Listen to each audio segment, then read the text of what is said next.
তারপরেও তোমরা তোমাদের রবের কোন কোন ক্ষমতাকে অস্বীকার করবে? ওয়ালিমান খাফা মাকাম রাব্বিহি জান্নাতান,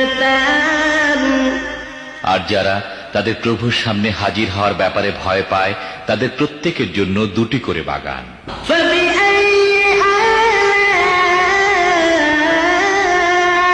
রাব্বিকুমা তুকাজ্জিবান,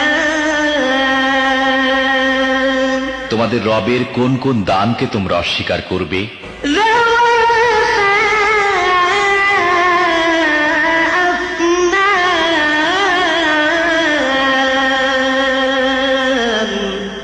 তরতাজা লতা পাতা ও ডালপালায় ভরা।